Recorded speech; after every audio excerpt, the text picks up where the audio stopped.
Hello, dear students. So today I am to discuss determination of atomic masses. Determination of atomic masses by Dulong-Petit's law. तो last class हमने discuss किया था, last video में discuss किया था. देखो, what is how to calculate the average atomic mass of isotopes. तो today I am to discuss the determination of atomic mass by Dulong-Petit's law. Determination of atomic masses. Atomic mass. So first see here Dulong-Petit's law. Dulong-Petit's law. So this Dulong-Petit's law, first thing see here, this law is applicable only for solid elements at room temperature. Meaning is this law is applicable only for those elements which exist in solid state at room temperature. The elements which are gas or liquid at room temperature, the Dulong-Petit's law is not applicable. So now let us come to the point. What is Dulong-Petit's law? So according to Dulong-Petit's law, see here, approximate atomic mass. Approximate atomic mass into specific heat capacity.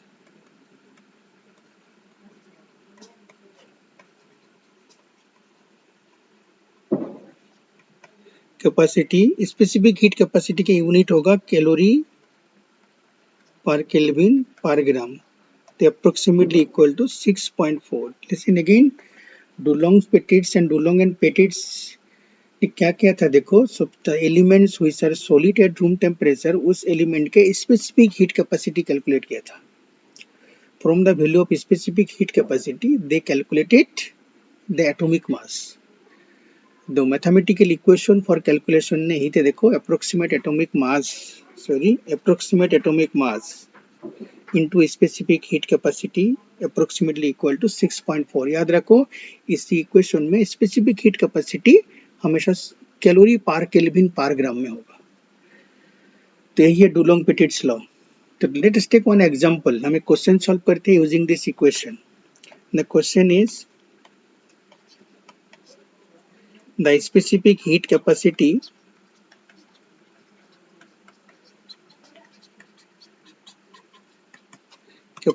of an element is 0.056 calorie per Kelvin per gram. Full stop. Calculate the approximate atomic mass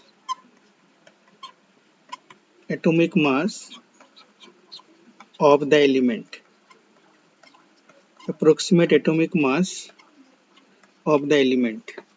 So now come to the solution of this question.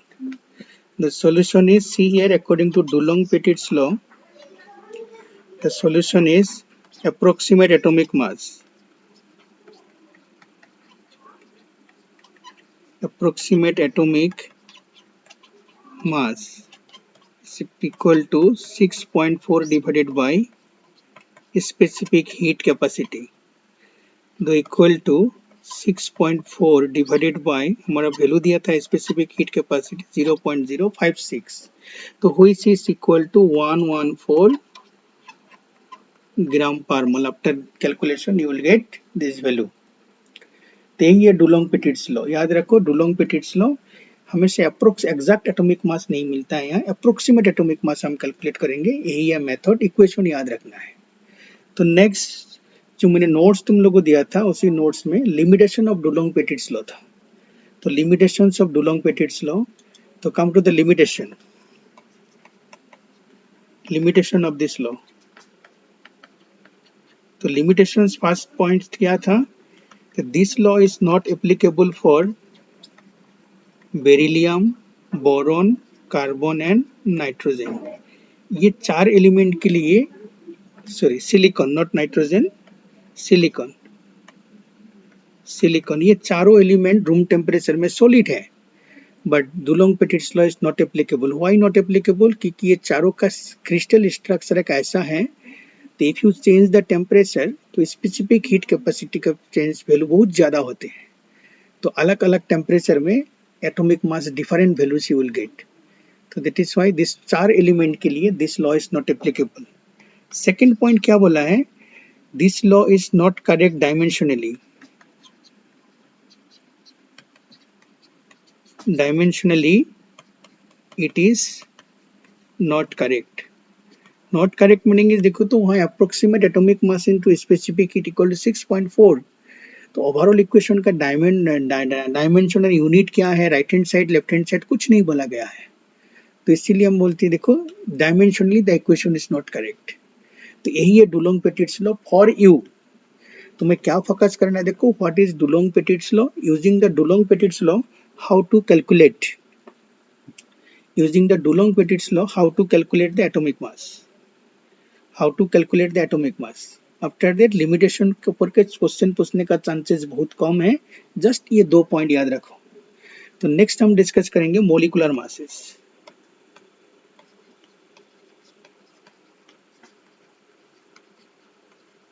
Molecular mass, तो molecular mass equal to, as per the definition see here, the sum of atomic masses, sum of atomic masses of all the elements, all the elements, ELTS shortcut for many elements, sum of atomic masses of all the elements present in one molecule of a substance, of a substance। So this is molecular mass। So let us take one example। The example is see here, NaH3 molecule, तो इसको molecular mass m mass equal to, तो first atom जो है देखो nitrogen, उसका atomic mass कितना है 14, 14 into 1, एक ही एटॉम है, प्लस नेक्स्ट एटॉम हाइड्रोजन, उसका एटॉमिक मास 1 है, तो तीन हाइड्रोजन है 1 इंटू 3, तो ओवरऑल यूनिट हमने यू में लिख दिया है, तो 17 यू।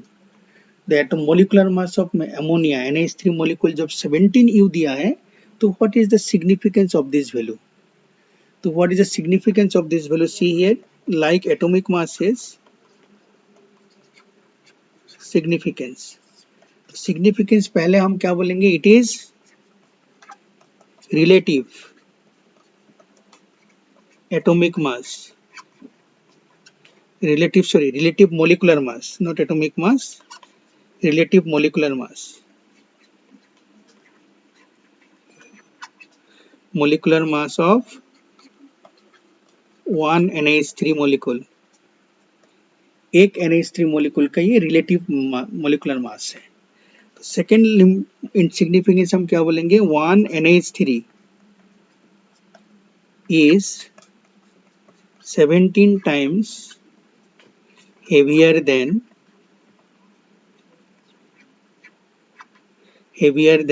1 AMU, मीनिंग इस 1 AMU का जो मास है, तो एक NH3 मोलिक्यूल उस मास का 17 टाइम्स ज्यादा है, 17 times heavier than 1 AMU। Third point हम क्या बोलेंगे, actual mass of 1 NH3 equal to 17 into 1 AMU कितना ग्राम था, वो हम लिखेंगे 10 to the power minus 24 gram. ये है एक्चुअल मास। एक्चुअल मास हमेशा ग्राम में एक्सप्रेस करेंगे, तो एक NH3 मोलिक्यूल के एक्चुअल मास जो है, this is the actual mass. तो नेक्स्ट पार्ट हम जाएंगे, देखो ग्राम मोलिकुलर मास। तो ये तो रिलेटिव मोलिकुलर मास हो गया, तो नेक्स्ट हम जाएंगे gram molecular mass.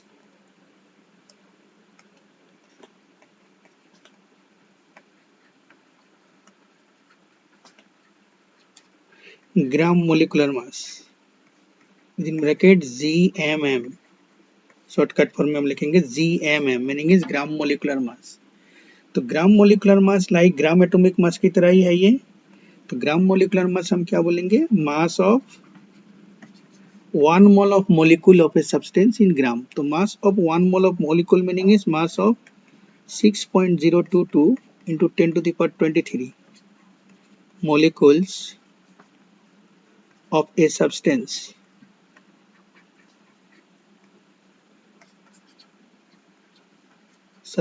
in gram. Example, let us take one example, the NaH3 molecule. तो NaH3 molecule की gram molecular mass GMM equal to 17 gram. तो ये है, देखो, this is the mass of 6.022 into 10 to the power 23 NaH3 in gram. 6.022 10 to the power 23 NaH3 in gram. This is the gram molecular mass. तो याद रखो, what is gram molecular mass, what is relative molecular mass, तो यही है. तो next हम discuss करेंगे how will you calculate the molecular mass. तो मोलिकुलर मास कैलकुलेशन करने से पहले तो हमको अनदर पार्ट हमको डिस्कस करना है. जैसे हमने आइसोटोप की केस में तो हमने एटॉमिक मास में कैलकुलेट किया था, तो वहां हमने क्या किया था, एवरेज एटॉमिक मास कैलकुलेट किया था. Similarly suppose one sample of gas is given to you, उसी में 2-3 गैसेस प्रेजेंट है, तो वो मिक्सर हो गया. तो उस मिक्सर का molecular mass how will you calculate, तो वो पार्ट हमको डिस्कस करना है, the calculation of molecular mass of mixture of gases. तो calculation of molecular mass of mixture of gases में देखो, सी हियर, हम ऐसे लिखेंगे molecular mass of mixture of gases, mixture of gases. तो मोलिकुलर मास ऑफ तो mixture of gases के लिए सी हियर, तो हम ऐसे लिखेंगे शॉर्टकट फॉर्म में, M mixture equal to, meaning is molecular mass of mixture of gases equal to sum of percentage abundances into molecular mass divided by 100. Again listen, sum of percentage abundances, और percentage abundances की जगह में देखो हम लिखेंगे by volume. वो percentage abundance हम express करेंगे by volume. Sum of percentage abundances by volume into molecular mass divided by 100. तो ये percentage abundances by volume divided by 100 मिला के क्या हो जाएगा, ये sum of volume fraction into molecular mass, volume fraction into molecular mass. तो next line हम यहाँ लिखेंगे इक्वल टू वॉल्यूम फ्रैक्शन के जगह मोल फ्रैक्शन इनटू मोलिकुलर मास. तो ये पार्ट सी हियर, ये एग्जांपल देखो, सपोज N2 NO2 दोनों प्रेजेंट है. N2 का बाय वॉल्यूम 80% है, O2 का बाय वॉल्यूम सपोज मिक्सर में 20 है. तो जो परसेंटेज में दिया हुआ है, तो टोटल वॉल्यूम कितना है, 100 है. तो टोटल वॉल्यूम जब 100 है तो हम क्या करेंगे, इसका वॉल्यूम फ्रैक्शन कितना होगा, 80 डिवाइडेड बाय टोटल 100. तो meaning is 0.8 is the volume fraction of nitrogen. And इसके लिए देखो 0.2 is the volume fraction of oxygen. तो that is why percentage by volume divided by 100 वो हो गया वॉल्यूम फ्रैक्शन. तो हमने लिखा sum of the volume fraction to molar mass. तो next part again see and, again according to Avogadro's law, ये क्या बोला था, volume is under similar condition of temperature and pressure. तो volume is directly proportional to number of moles. तो volume fraction की जगह में we can write mole fraction. तो sum of mole fraction into molecular mass. तो now based on this equation, तो इसी के ऊपर हम एक न्यूमेरिकल लेते हैं. तो how will you apply this formula, and applying this formula how will you calculate the molecular mass of the mixture of gases. How will you calculate the molecular mass of the mixture of gases? To come to the question. Question is, atmospheric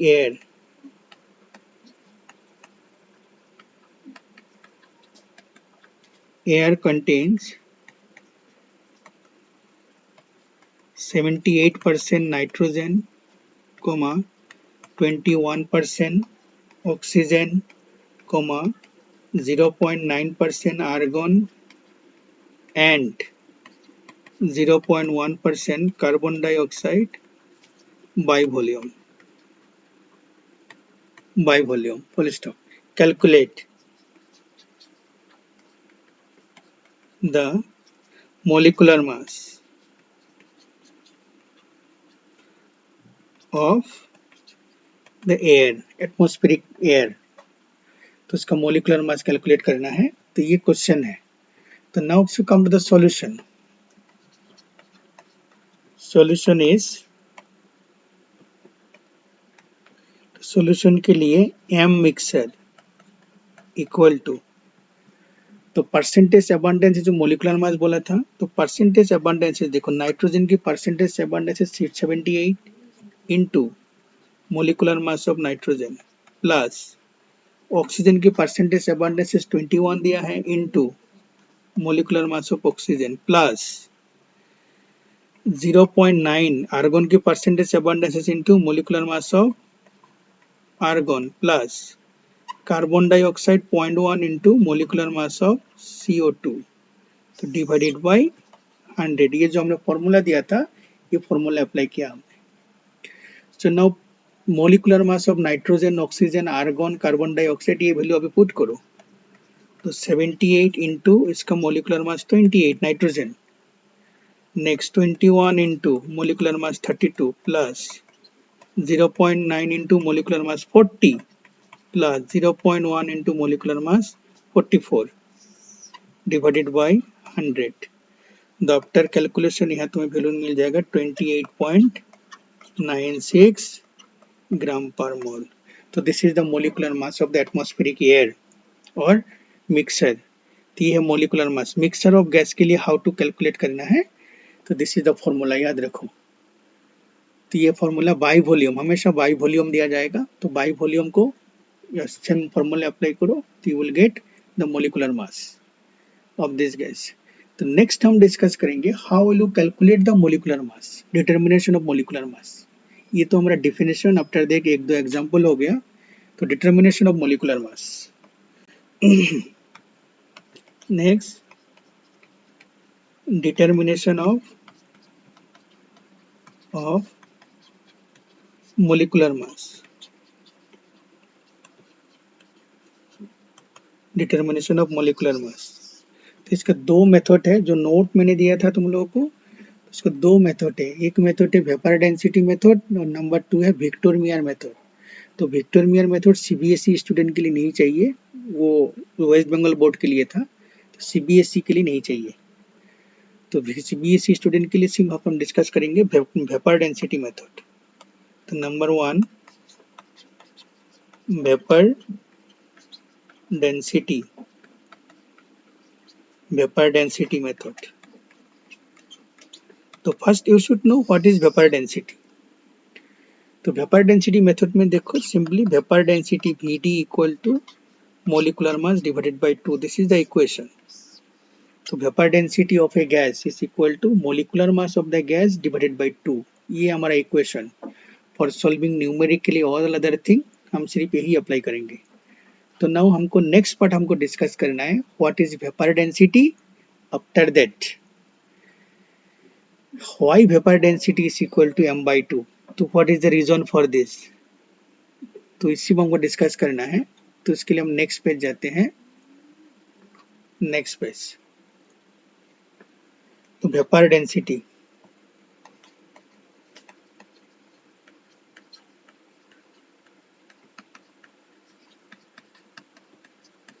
Vd equal to,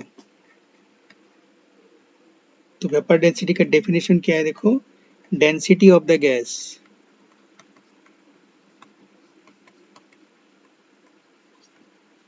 divided by density of hydrogen under similar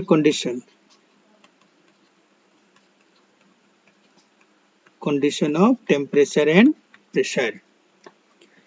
तो listen, मानो कि ऐसा है, हमको discuss करना है ये, 2 containers are given to you, 1 container, this is another container, this container में गैस है, यहाँ हाइड्रोजन है, दोनों कंटेनर के वॉल्यूम मानो 200 ml, ये भी 200 ml, तो दोनों में temperature pressure T and P दोनों में सेम है, टेम्परेचर एंड प्रेशर दोनों में सेम है। तो नाउ ये जो गैस का डेंसिटी होगा, density of the gas is equal to mass of the gas divided by volume 200 लिखेंगे। तो यहाँ density of hydrogen equal to mass of hydrogen divided by volume 200। तो now if you take the ratio, तो dg by dA is to करके देखो तो 200 cancel हो जाएगा, ठीक, वॉल्यूम दोनों में सेम है। जब कैंसिल हो जाएगा तो नेक्स्ट सेकंड लाइन यहाँ हम क्या लिखेंगे, देखो यहाँ लिखेंगे mass of certain volume of gas divided by mass of same volume of hydrogen under similar condition of temperature and pressure, under similar condition of temperature and pressure। तो temperature pressure similar condition में देखो इसका मास है, क्योंकि V भी दोनों में cancel हो गया। Next line again come to the next line, दोनों में वॉल्यूम सेम है, the according to Avogadro's law temperature pressure भी सेम है दोनों में, the according to Avogadro's law volume is directly proportional to number of moles. तो since दोनों gas and hydrogen में टेम्परेचर प्रेशर सेम है, वॉल्यूम सेम है, तो under this according to Avogadro's law दोनों कंटेनर में देखो नंबर ऑफ मॉलिक्यूल्स भी सेम है, गैस का मॉलिक्यूल एंड हाइड्रोजन का मॉलिक्यूल दोनों सेम है। तो सपोज गिवन वॉल्यूम में n number of gas molecule present है, तो हम यहाँ क्या लिखेंगे, mass of n molecule of the gas divided by mass of n molecules of hydrogen at same temperature and pressure। तो अभी देखो ऊपर और नीचे दोनों n है, तो n कैंसिल होगा, तो ये n कैंसिल हो जाएगा। जब n कैंसिल हो जाएगा तो अभी हम क्या लिखेंगे, mass of one molecule of the gas, तो विद इन ब्रैकेट जिसका नाम दिया capital M, divided by mass of one molecule of hydrogen. तो mass of one molecule of hydrogen, तो हाइड्रोजन ये m डिवाइडेड बाय हाइड्रोजन के एक का मोलिकुलर मास 2 है, तो equal to vapour density equal to m/2 आ गया। तो यही है डेरिवेशन पार्ट। तो हाइड्रोजन की रेस्पेक्ट में वेपर डेंसिटी डिफाइन किया गया है, तो हाइड्रोजन की मास 2 है इसीलिए m/2 हो गया, vapour density equal to m/2। यही हमको डेरिवेशन पार्ट नहीं चाहिए, हमें फॉर्मूला चाहिए फॉर सॉल्विंग द न्यूमेरिकल्स। तो फॉर्मूला से फॉर सॉल्विंग द न्यूमेरिकल्स। तो नेक्स्ट पॉइंट, तो difference between the vapour density and normal density, वो नोट्स में मैंने दिया था, तो फिर भी एक बार सुनो, what is the difference between vapour density and normal density. तो याद रखो वेपर डेंसिटी जो है एज पर द डेफिनेशन ये दो डेंसिटी का रेशियो है, तो वेपर डेंसिटी इज यूनिटलेस, इसका कोई यूनिट नहीं होगा। बट नॉर्मल डेंसिटी जो है, नॉर्मल डेंसिटी का यूनिट होगा, आइदर वो यूनिट ग्राम पर लीटर भी हो सकता है, तो ग्राम पर सेंटीमीटर क्यूब भी हो सकता है, ग्राम पर ml भी हो सकता है, kg पर मीटर क्यूब भी हो सकता है, तो कुछ भी डेंसिटी का जो यूनिट है। तो सेकंड पॉइंट, वेपर डेंसिटी जो है ये टेम्परेचर एंड प्रेशर के ऊपर इंडिपेंडेंट है, but normal density temperature pressure दोनों के ऊपर डिपेंडेंट है। तो यही है वेपर डेंसिटी मेथड। तो ठीक है, तो आज हम यहीं पे रखते हैं, नेक्स्ट क्लास हम डिस्कस करेंगे using this vapour density method how will you calculate the molecular mass, तो हम नेक्स्ट क्लास डिस्कस करेंगे। तो आज के लिए यहीं पे रखो, ओके।